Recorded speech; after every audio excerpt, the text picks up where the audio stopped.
Voici 80 millions d'années. Une catastrophe s'est abattue sur un monde dont les dinosaures étaient les maîtres.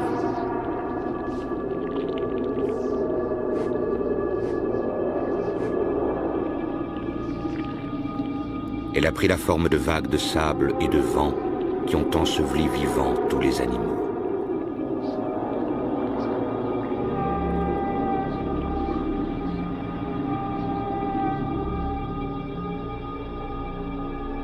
Pendant des siècles, les dinosaures sont restés enterrés dans un lieu qui serait un jour désigné sous le nom de désert de Gobi, dans un pays appelé la Mongolie. Parmi les dépouilles se trouvait celle de l'un des dinosaures les plus étranges qui ait jamais vécu. Son nom, l'Oviraptor. Il était rapide, habile et semait la mort. Aujourd'hui, seuls des ossements nous racontent sa vie et le monde violent dans lequel il vivait.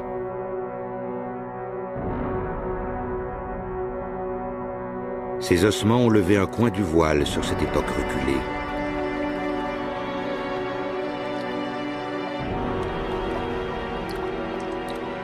Ils donnent de vagues indices de la vie préhistorique.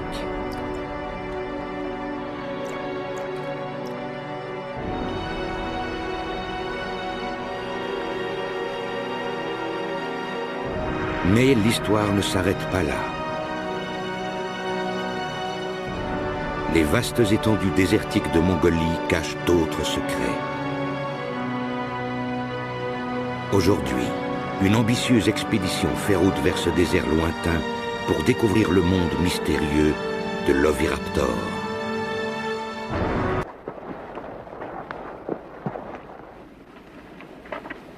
Ils n'ont pas vraiment l'air de scientifiques. Pourtant, Marek Novacek est à la tête de l'expédition avec son collègue Mark Norell.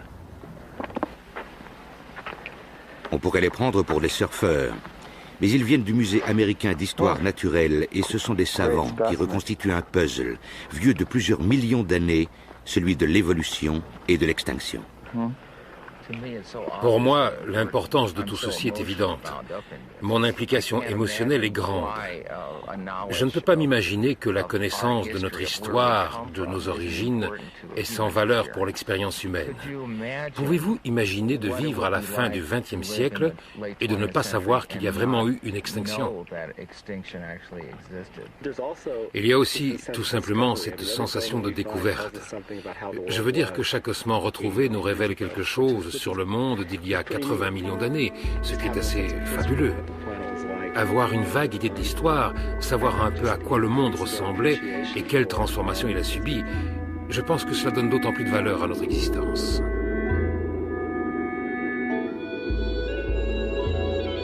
Mike et Mark vont bientôt partir pour les terres arides, écrasées de soleil du désert de Gobi. C'est un endroit isolé, 1 295 000 km² de poussière, de sable, de broussailles et de roches rouges. Mais pour les paléontologues, c'est le paradis. Car c'est ici que les oviraptors ont vécu, qu'ils sont morts et que la Terre les a gardés intacts pendant des millénaires.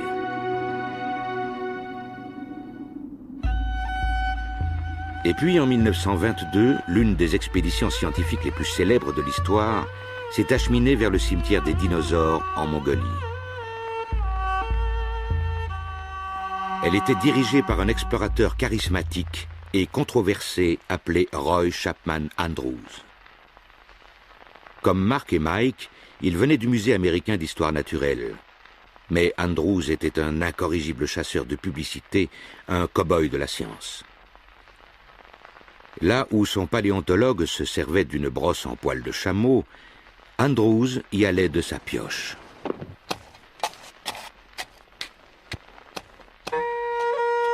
Mais il a découvert l'un des champs d'ossements de dinosaures les plus fertiles au monde.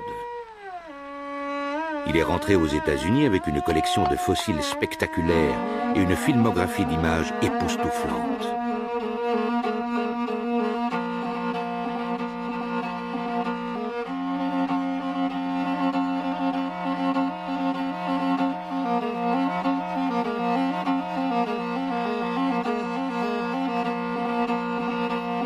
Dans les années 20, les communistes prennent le pouvoir en Mongolie.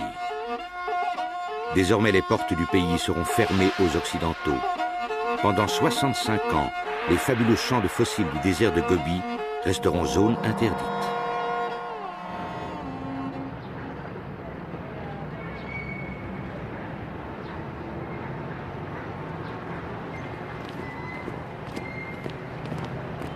Aujourd'hui, tout a changé. De la domination russe, il ne reste que des traces symboliques. Enfin, les scientifiques occidentaux peuvent revenir. On ne prend pas ces oignons? Non, ils vont pourrir, ils pourrissent en 2 jours. Mark et Mike ont été parmi les premiers scientifiques à bénéficier d'un droit d'accès. Ils partent pour leur 6e expédition avec l'Académie des sciences de Mongolie.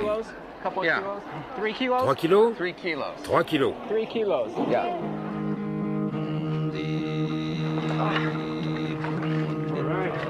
Ok, paré pour le départ. Pareil.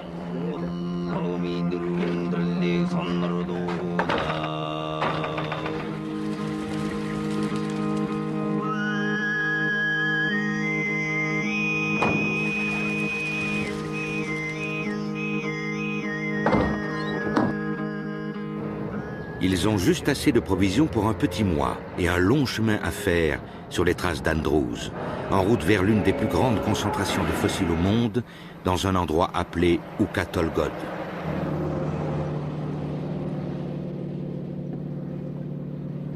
Pendant une éternité, Ukha-Tolgod a été dominé par les dinosaures. On peut s'imaginer l'histoire des dinosaures comme un grand empire qui s'est maintenu pendant quelques centaines de millions d'années. C'est une tranche importante de l'histoire de la vie. Imaginez que ce laps de temps, depuis le moment où les dinosaures sont apparus jusqu'à ce jour, représente une seule journée. À minuit, les dinosaures arrivent sur Terre.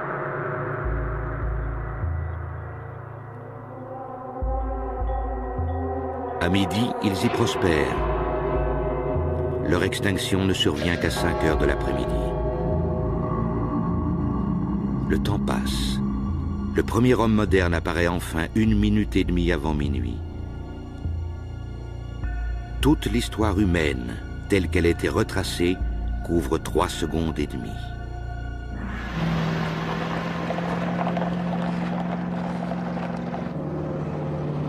Dans le désert de Gobi, le temps semble s'être arrêté.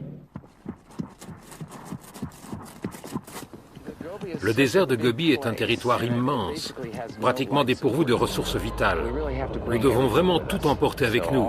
Toute notre nourriture, tout notre carburant, nous transportons dans un réservoir. Toutes nos réserves doivent être traitées comme si nous explorions une région polaire. Dans une zone aussi vaste, on ne peut jamais être certain de réussir. Même arriver à destination peut être une entreprise cauchemardesque. Dans les années 20, Roy Chapman Andrews pensait qu'il avait résolu le problème avec une nouveauté technologique. Lorsque l'on a annoncé que nous allions tenter une exploration scientifique du désert de Gobi avec une caravane d'automobiles, c'est tout juste si les gens n'ont pas dit que nous étions fous. Dans ce pays, on n'avait utilisé que des chameaux. Nous avions 40 hommes, 8 voitures et 150 chameaux pour transporter les provisions. C'était la plus grande expédition scientifique terrestre qui ait jamais quitté les États-Unis. Roy Chapman Andrews. Depuis la Chine, Andrews s'est dirigé vers le nord-ouest. Après avoir quitté Pékin, il a traversé la frontière et a gagné en voiture le cœur desséché de la Mongolie extérieure. La Mongolie, un tableau désertique qui danse dans un mirage. La Mongolie, une terre de mystères, de paradoxes et de promesses. Un pays assoiffé, une terre de désolation. Des gazelles, des ânes sauvages et des loups parcouraient un paysage de sable aux contours changeants. Peu d'explorateurs avaient foulé ce sol et les récits qu'ils contaient à leur retour parlaient de soif, de froid et de faim. Mais Andrews a trouvé autre chose encore, de la boue. Notre vitesse moyenne n'était que de 6 km à l'heure. Les rochers, les ravins, les terres affaissées et les fossés se succédaient à un rythme rapide.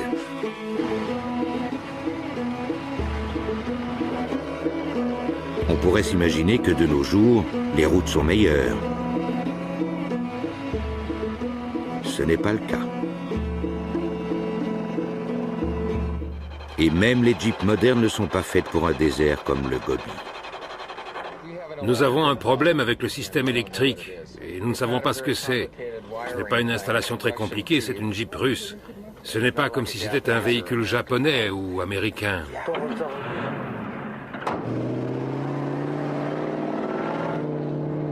Ça y est, ils sont partis. Mais maintenant, c'est un camion qui fait les siennes. Un piston, hein? Nous pensons que c'est le 6e piston. Une grosse panne pourrait avoir des conséquences graves. La fin de l'expédition, si pas notre fin à nous.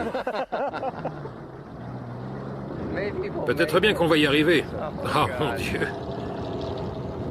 Maintenant, il faut que tout se déroule sans accroc, car la station essence la plus proche est à quelques 800 km, et en plus, le temps presse déjà.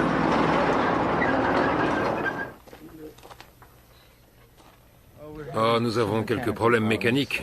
Nous pensons que ça vient d'une pompe à carburant, mais nous ne sommes pas sûrs. Ça pourrait faire mal. Je crois que j'ai rentré ce truc-là dedans sans le tourner convenablement. Peut-être que nous allons le remorquer ou l'abandonner. L'abandonner, il faut qu'on y aille. Nous ne pouvons pas rester ici plus d'un jour.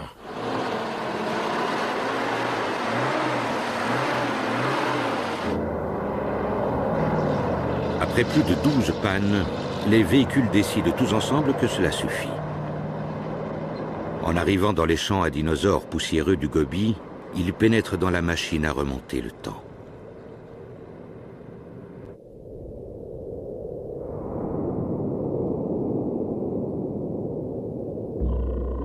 Les dinosaures font leur première apparition il y a 230 millions d'années dans un monde totalement différent.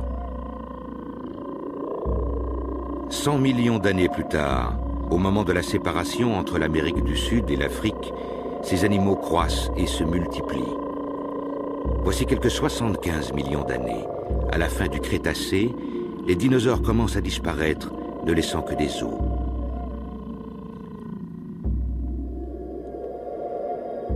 Leurs os ont fait moins de chemin que les continents. Puis, dans les années 20, Roy Chapman Andrews arrive dans un endroit très reculé du désert de Gobi, un endroit qu'il allait appeler les falaises flamboyantes.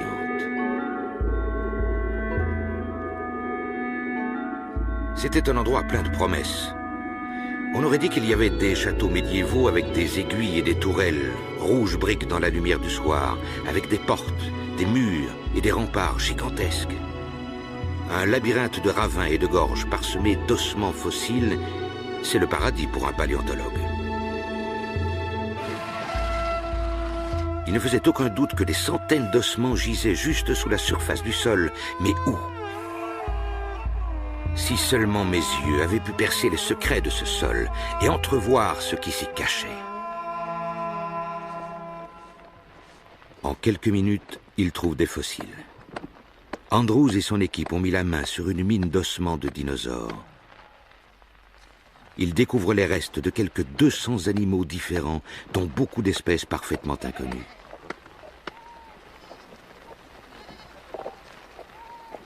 Les fossiles révèlent un monde étrange et terrifiant aux yeux d'Andrews. Les dinosaures étaient le genre de créatures que vous vous seriez attendu à trouver sur une autre planète ou au détour d'un cauchemar.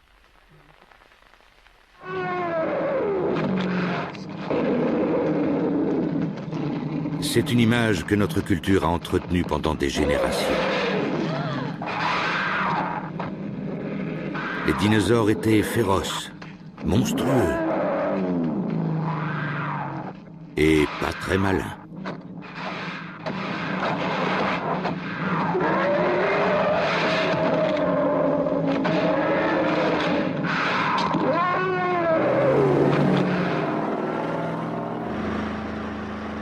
L'étonnant champ d'ossements du Katolgod a donné naissance à bien des idées nouvelles sur les dinosaures. L'équipe a découvert ce site il y a 3 ans. Aujourd'hui, pour arriver aux dinosaures, il leur suffit de retrouver l'endroit.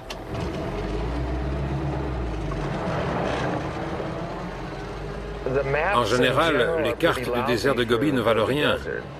Souvent, les villes qui y figurent sont pure fantaisie. Nous ne nous préoccupons même pas des routes qu'elles indiquent. Elles sont tout à fait fausses. Même un système de repérage par satellite n'est pas toujours très utile. En fait, le satellite peut très bien savoir où vous vous trouvez, mais vous devez rejoindre une route qui se trouve dans une toute autre direction. Ici, les routes sont très déroutantes. Il n'y a pas de panneaux et beaucoup d'entre elles ne mènent nulle part. On va aller par là. On est un peu en dehors de notre trajectoire. On n'est pas vraiment perdu. Nous sommes juste un peu en dehors de notre route. Donc, nous devons aller par ici et par là.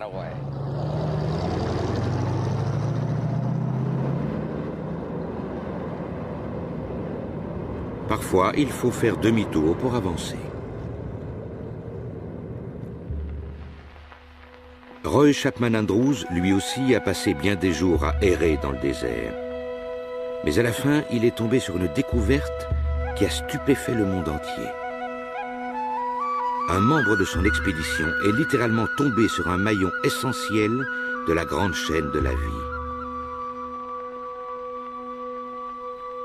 Le 13 juillet, George Olsen a fait savoir qu'il avait trouvé des œufs fossiles. Nous n'avons pas pris son histoire très au sérieux. Néanmoins, nous étions tous suffisamment curieux pour aller avec lui inspecter sa trouvaille. Aucune erreur n'était possible. Notre paléontologue a finalement déclaré « Pas l'ombre d'un doute, messieurs. Vous contemplez le premier œuf de dinosaure jamais trouvé. »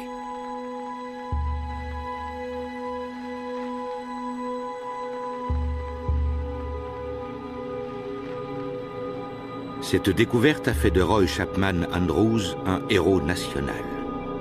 Mais les œufs n'étaient pas seuls.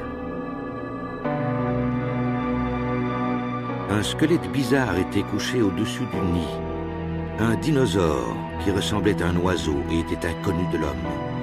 Apparemment, il avait été pris sur le fait au moment de commettre un meurtre en volant les œufs. Son châtiment éternel allait donc être de porter le nom d'Oviraptor ou voleur d'œufs en latin. Il allait falloir des années pour que l'on découvre l'étrange vérité au sujet de cet animal que l'on avait appelé Oviraptor.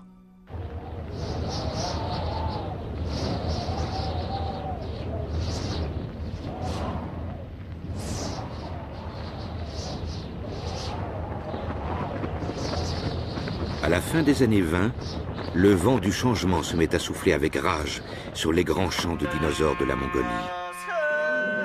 C'est à ce moment-là que Roy Chapman Andrews doit quitter le Gobi pour toujours. Plus que jamais, nous sommes convaincus que l'Asie centrale était le jardin d'Éden de la paléontologie. Mais enfin, nous avons montré le chemin, ouvert la voie en quelque sorte. Plus tard, d'autres récolteront une riche moisson.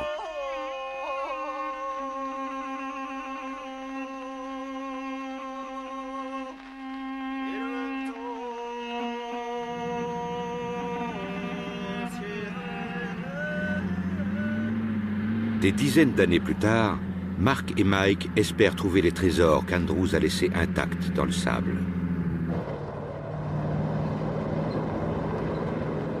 Après plus d'une semaine dans la chaleur ardente du Gobi, ils atteignent finalement leur objectif, les collines brunes d'Oukha-Tolgod.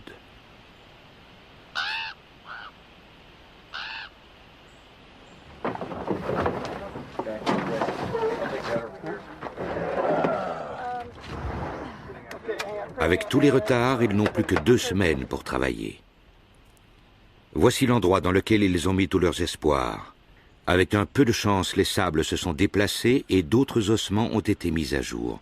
Mais même à ce niveau-là, rien n'est sûr. Dans le Gobi, l'échec est possible. C'est un territoire gigantesque, une immense étendue. Il y a beaucoup de rochers, mais ils ne contiennent pas tous des fossiles.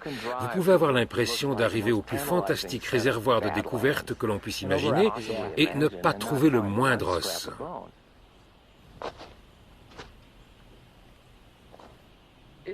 C'est un peu comme une chasse au trésor dans un sens, et c'est comme chercher une aiguille dans une botte de foin.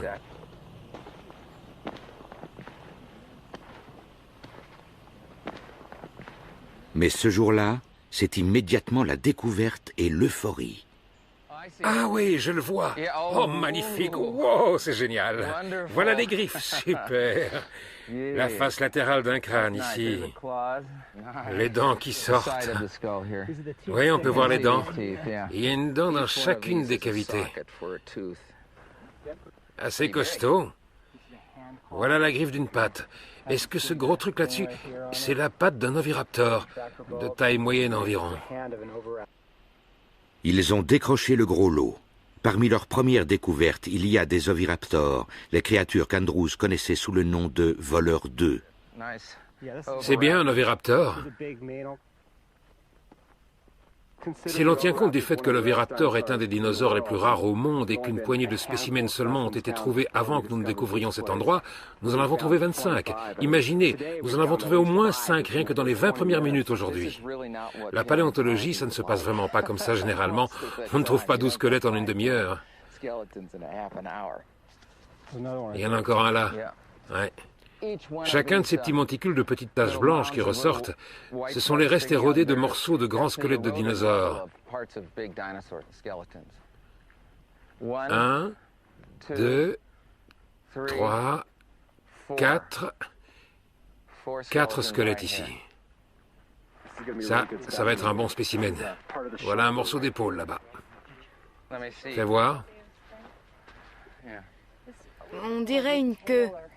C'est la queue, et une partie de la ceinture pelvienne ici, et la queue qui sort toute droite. Ça, c'est super. En fait, ce que nous voyons ici est horrible. Imaginez, tous ces pauvres dinosaures et autres créatures, des mammifères et des vertébrés, ont peut-être été enterrés vivants et la surface est jonchée de squelettes, comme un champ de bataille. Mais c'est génial pour nous, parce que nous adorons les carnages. Nous n'avons pas assez d'adhésifs, il faut compter tout ça. Jadis, des dizaines de dinosaures ont foulé les sables d'Oukatolgod en marche vers un destin funeste. Je pense qu'il y a 80 millions d'années, ceci était une oasis.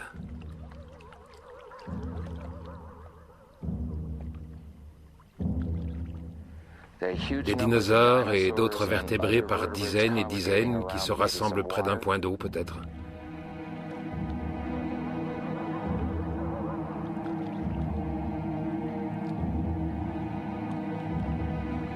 Et à certains moments, pas juste une seule fois, mais à plusieurs occasions, ces animaux ont été enterrés dans le sable.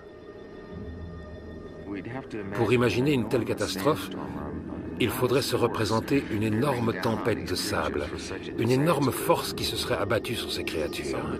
Certains dinosaures donnent presque l'impression qu'ils essaient de remonter à la surface, un peu comme des skieurs pris dans une avalanche.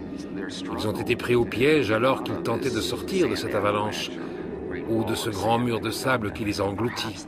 Peut-être qu'ils sont morts asphyxiés dans le sable. Hé, je viens juste de balayer là-bas. Tu es de nouveau tout sali. Je mets toute ma fierté dans mon travail. L'année prochaine, nous amènerons des mini-aspirateurs. Les tempêtes de sable de la préhistoire ont enterré des dinosaures à tous les stades de leur vie. Lors de leur première expédition, Mark et Mike ont fait une découverte sans précédent, un nid contenant des œufs. Et dans l'un des œufs, il y avait un embryon. L'embryon d'un oviraptor, un dinosaure sur une demi-coquille.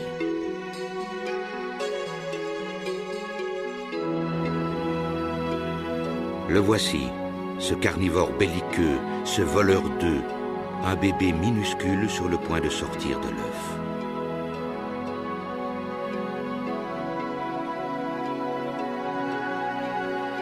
C'était une découverte importante, un moment secret du tout début de cette étrange vie de dinosaure. Cette année, ils espèrent découvrir d'autres indices sur cet oviraptor et sur son destin.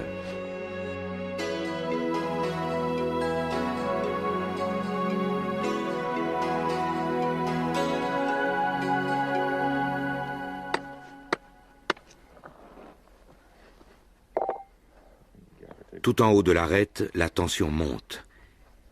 Ils pensent avoir trouvé une toute nouvelle espèce de dinosaure, un parent de l'oviraptor qui pourrait donner certains indices sur la destinée finale des dinosaures.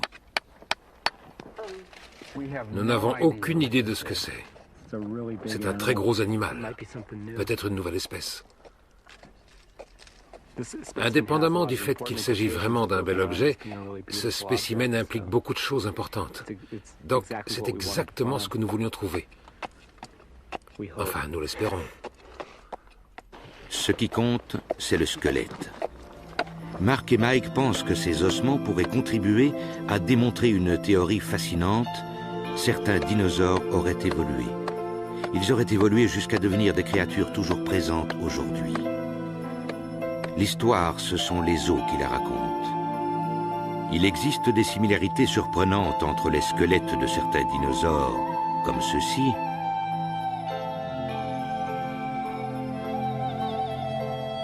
et ceux des oiseaux modernes. Il ne fait presque aucun doute qu'ils ont un ancêtre commun proche. Et chaque nouvelle découverte pourrait étayer la théorie suivant laquelle les dinosaures ne sont pas réellement éteints, mais que les dinosaures d'aujourd'hui sont les oiseaux.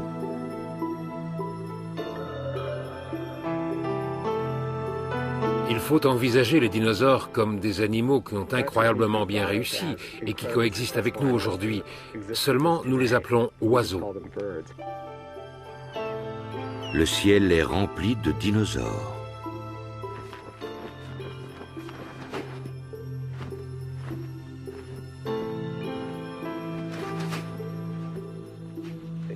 Vous savez, c'est une mauvaise métaphore que de qualifier quelque chose de dinosaure. Simplement parce que c'est vieux, obsolète, laid, stupide et lent.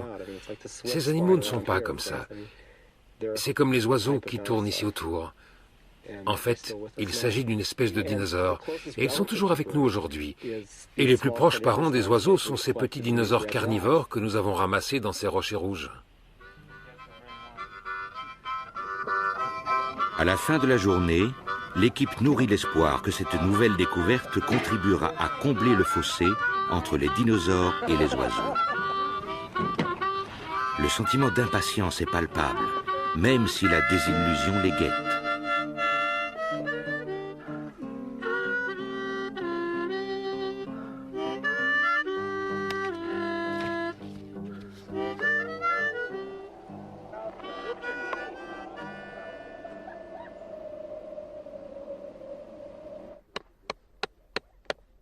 Dès les premières heures du matin, ils sont de retour sur le site. Bon, nous espérons avoir trouvé quelque chose que nous finirons par identifier. Mike, jette un coup d'œil là-dessus. Et tue cet insecte pendant que tu y es. À peine ont-ils cassé le rocher qu'ils sentent qu'il y a un problème.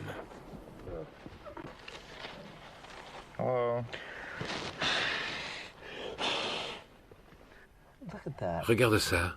Oui? Je ne sais pas ce que c'est. Un paquet de débris peut-être, j'en ai bien peur. Est-ce que ça pourrait être un théropode? Non. En fait, ça se pourrait, mais c'est un fait inconnu de la science. Je pense qu'il y a un théropode qui est mort là. Il est parti et nous sommes en train d'exhumer un ankylosaure. Les ankylosaures sont tout ce qu'il y a de plus banal chez les dinosaures. Il ne s'agit même pas d'une nouvelle espèce et elle est même sans aucun lien avec les oiseaux. Je suis sûr que c'est un ankylosaure. Veux-tu que nous parions?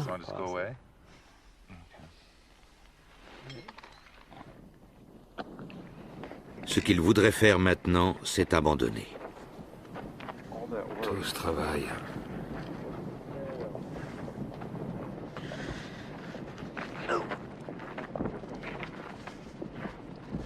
Aujourd'hui, le bilan des chasseurs de dinosaures se réduit à un zéro pointé. Enfin, parfois on gagne et parfois on perd. C'est juste que je ne me sens pas très bien pour l'instant. Je suis fatigué. Ils ont passé 2 journées pour rien dans la chaleur écrasante. Mais demain sera un autre jour, un jour meilleur avec un peu de chance.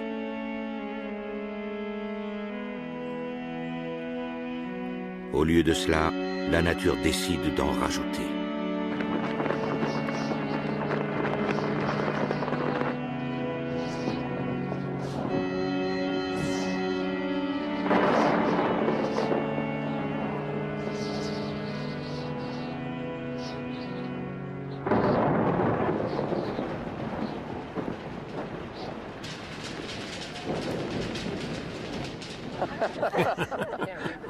Comme diraient les Mongoliens, Igbor, il pleut.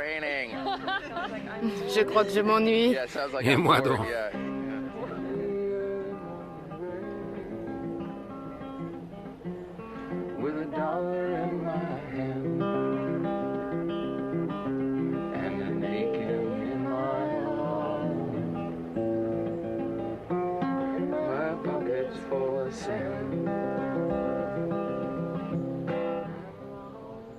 Le retour du soleil chasse la déception. Un nouveau jour commence, et avec lui de nouvelles excavations. Les ossements découverts ne sont pas ceux d'une nouvelle espèce. Il n'y a pas de rapport avec les oiseaux, et ce n'est pas un oviraptor. Mais il s'agit probablement de ce que l'oviraptor chassait, un animal appelé Protoceratops. On les a appelés les vaches du Crétacé. Ils étaient pour ainsi dire partout. On pense qu'ils se déplaçaient peut-être en troupeau. C'est plein de piquants. Nous l'avons appelé Spiky.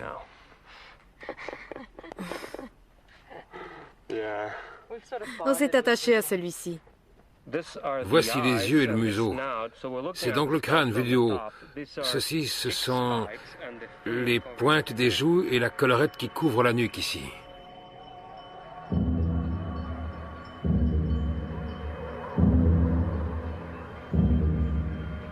Le Protoceratops était un dinosaure bizarre. Un animal de la taille d'un porc avec un bec comme un perroquet, strictement végétarien, qui paissait dans le gobi de la préhistoire.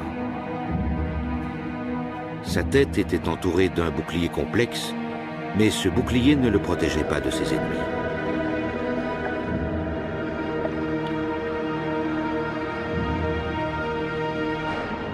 Des ennemis tels que l'oviraptor.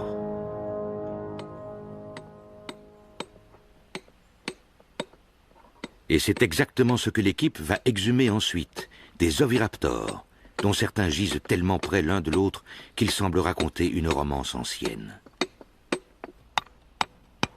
Oui, nous les aimons bien. Nous essayons de voir quel nom nous pourrions leur donner. Ozzy et Harriet, Roméo et Juliette. Batman et Robin. Notre hypothèse est qu'ils se tenaient par la main et qu'ils voulaient aller l'un vers l'autre. Les amants malheureux reçoivent pour toujours le surnom de Roméo et Juliette. Voici une patte, juste ici. Et voici l'autre. Christa met de la colle sur une autre patte. Et ceci, bien sûr, c'est le cou qui pointe vers le haut, la tête et l'os de la hanche. Et là-bas, nous avons une griffe. Exhumer le passé est un processus long et pénible, mais ils n'en sont pas à leur coup d'essai.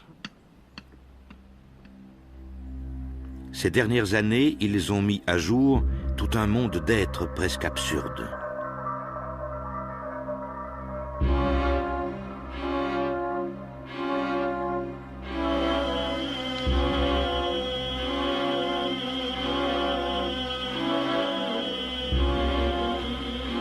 Certains sont parents avec les oiseaux, d'autres même avec nous. Nos minuscules ancêtres, des mammifères qui vivaient aux côtés des oviraptors. La plupart de ces mammifères étaient petits. Ils ressemblaient à des souris ou à des musaraignes préhistoriques. Mais ces créatures insignifiantes ont évolué petit à petit jusqu'à devenir les mammifères de notre monde, les chats, les tamanoirs, les baleines et même les êtres humains.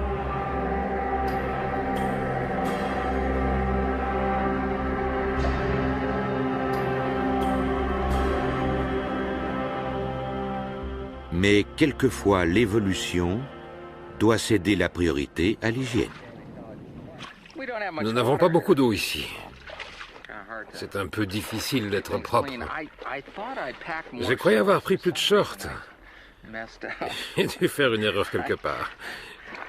J'ai mis ceci sur programme délicat. Et avoir une bonne présentation, c'est l'obsession de l'équipe. On passe beaucoup de temps à soigner notre look.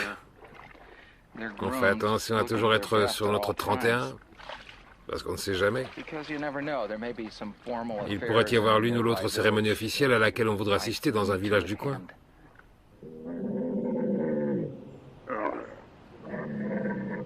Il ne reste que quelques jours. L'heure du deuxième acte de Roméo et Juliette est arrivée. Un linceul protecteur de chiffon et de plâtre attend les oviraptors. Désormais, ils sont entre les mains expertes de la préparatrice Amy Davidson. J'adore les squelettes. En fait, je ne m'intéressais pas tant que ça aux dinosaures quand j'étais enfant, mais j'ai toujours adoré les ossements. Au départ, je suis sculpteur et j'ai toujours admiré le squelette que nous avons sous la peau. C'est l'une des plus belles sculptures au monde, et ces squelettes fossiles semblent presque aussi bien conservés que le squelette de chameau d'hier. Mais ce sont des dinosaures. Ces fossiles sont là pour l'éternité. Ça a presque duré une éternité. Pendant 80 millions d'années, Roméo et Juliette sont restés couchés côte à côte, tendus l'un vers l'autre dans la mort.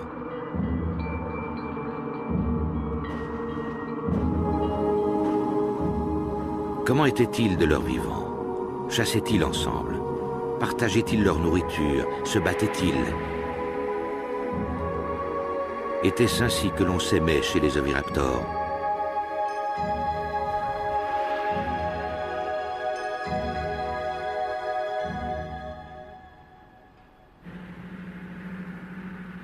Les scientifiques ne sauront peut-être jamais si ces oviraptors, qui ressemblaient à des oiseaux, tombaient amoureux.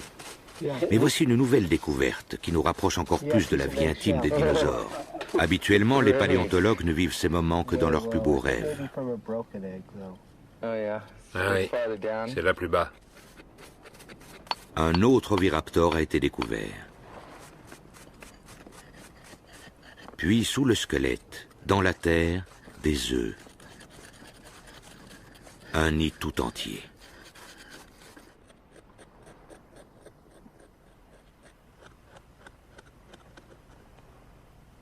Combien d'œufs avons-nous exhumés 1, 2, 3, 4, 5, 6, 7, 8, 9. Et 3 autres là-bas font 12. 12, ok.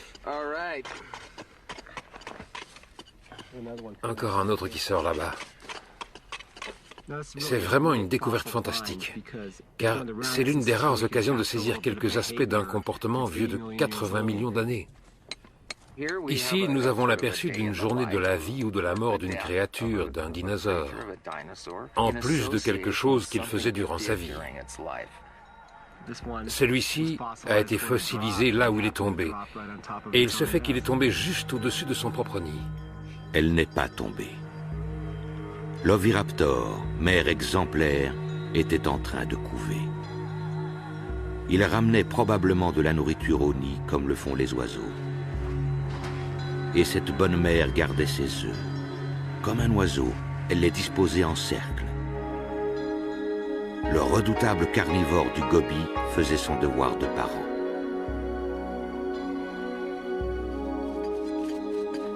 Ainsi, l'histoire du dinosaure appelé voleur d'œufs en revient à son point de départ. Les oviraptors surveillaient leurs œufs et prenaient soin du nid.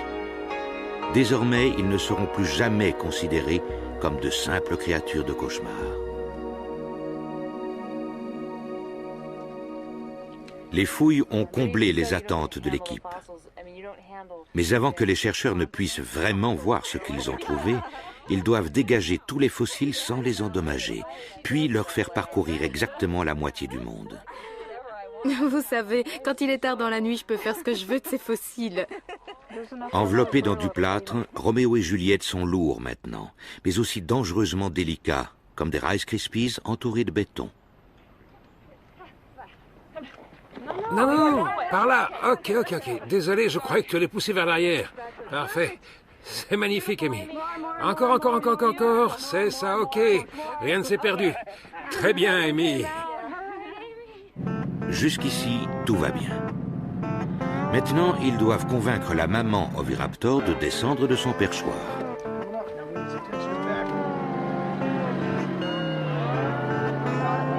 C'est comme descendre la falaise avec un piano à queue.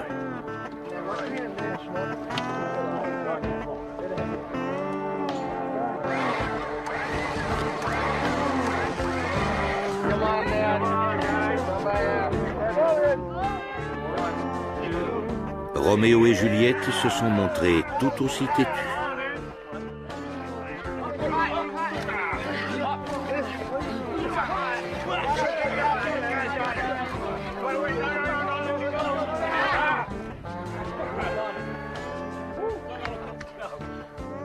Je suis heureuse. S'il vous plaît, conduisez doucement.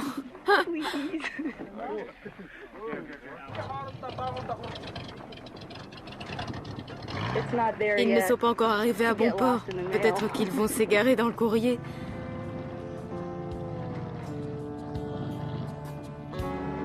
Et effectivement, ils s'égarent dans le courrier. La maman oviraptor et Roméo et Juliette sont acheminés vers l'est. Puis ils disparaissent, perdus quelque part en Chine.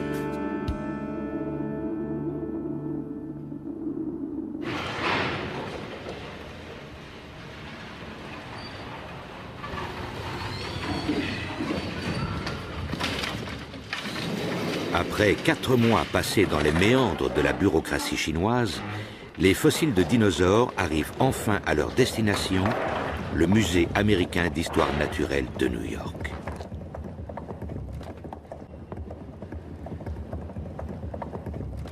Juliette est la première arrivée. Son point de chute est le labo d'Amy, où, si tout va bien, on découvrira les secrets préhistoriques qui se cachent sous la récente couche de plâtre. Je suis vraiment contente que le colis soit arrivé. Quel parcours extraordinaire! Depuis l'été du Gobi jusqu'au cœur de l'hiver new-yorkais. Désormais, Juliette est une globe-trotteuse aguerrie. Après 80 millions d'années de sommeil, c'est la nouvelle coqueluche du quartier.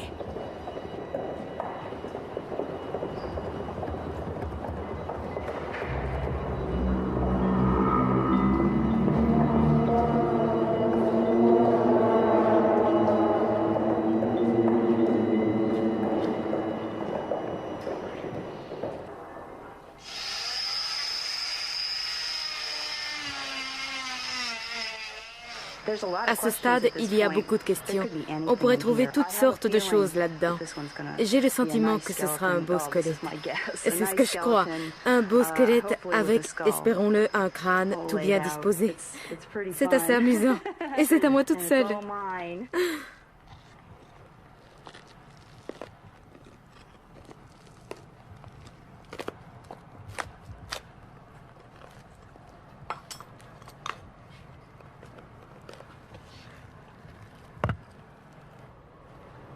C'est un travail délicat.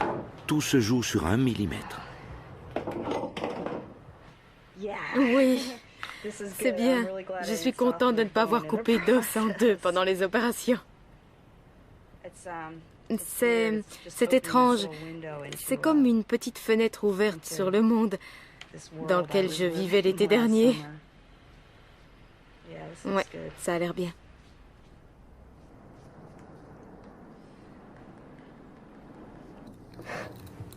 Après tout ce travail, ils ne savent pas encore si Juliette est un spécimen important, si son squelette est parfait ou si c'est une vraie ruine.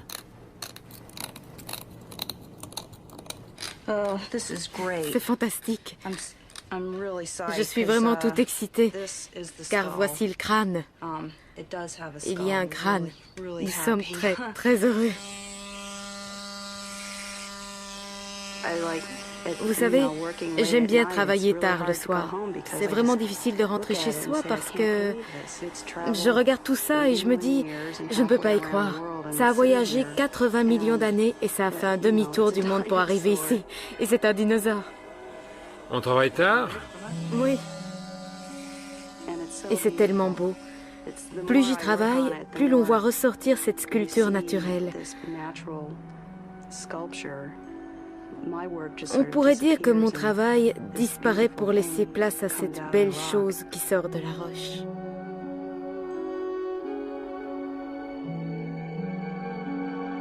C'est un processus qui prend des semaines.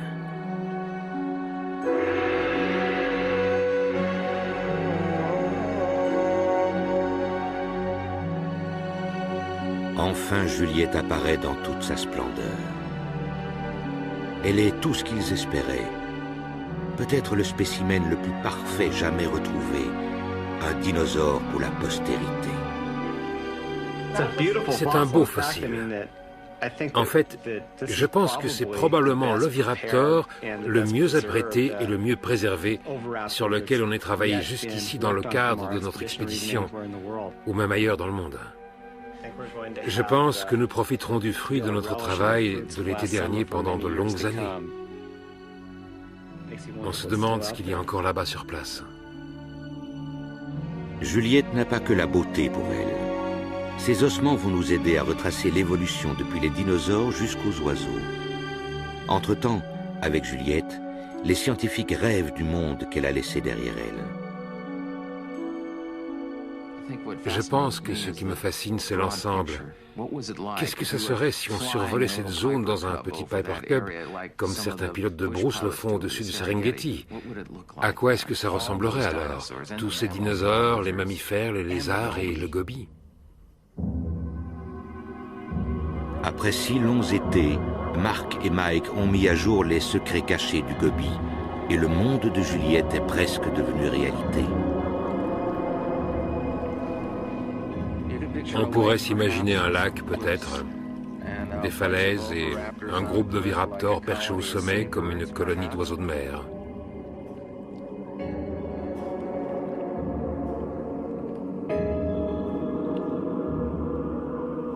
Et un groupe de ces ankylosaures qui encombrent l'espace comme des tanks près de l'étang. Et peut-être un troupeau de protocératops qui se promènent dans tout ça. Et de temps en temps, un méchant vélociraptor surgit de derrière la colline pour venir chipper quelque chose.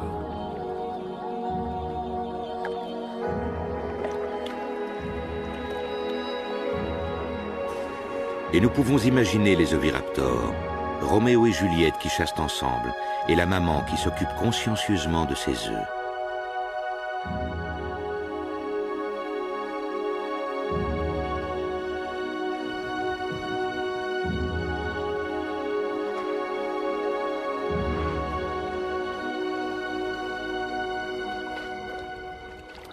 Parmi les puissantes créatures du gobi préhistorique, une minuscule créature anxieuse passe inaperçue tant sa condition est modeste, c'est notre ancêtre.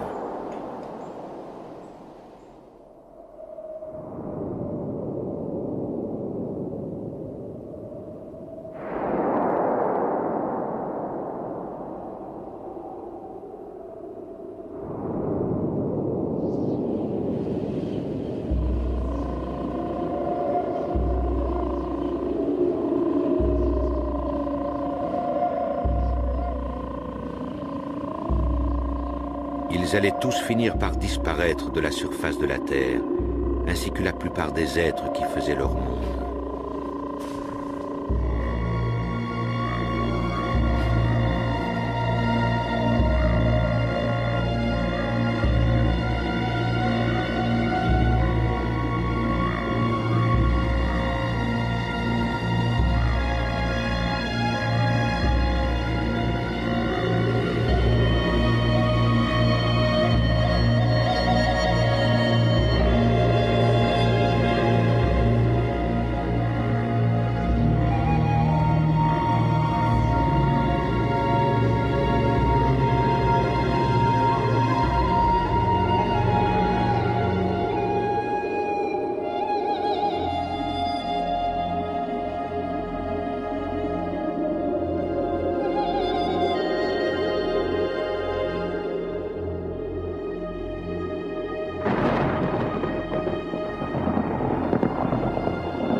De notre point de vue, bien sûr, cette extinction massive n'est pas un grand problème, parce que nous faisons partie du groupe qui a survécu et qui a commencé à évoluer pour se transformer en chauve-souris, en grands animaux à sabots, en lions, en tigres, en ours, et enfin en êtres humains. Comme les oviraptors et la plupart des sujets du royaume des dinosaures, les êtres humains ne seront peut-être pas en mesure de se maintenir pour l'éternité sur Terre. Toutes les espèces qui ont vécu se sont éteintes ou s'éteindront un jour. Que l'extinction soit due à la décimation complète de notre population ou qu'elle soit due à l'évolution d'espèces jusqu'à ce que celle-ci se transforme en une autre espèce, en fin de compte, tout le monde en arrive à l'extinction. Donc, de ce point de vue-là, nous sommes fichus. Certaines espèces ont vécu, puis disparu. Une histoire comme toutes les autres. D'autres ont évolué, se sont transformées et se sont maintenues.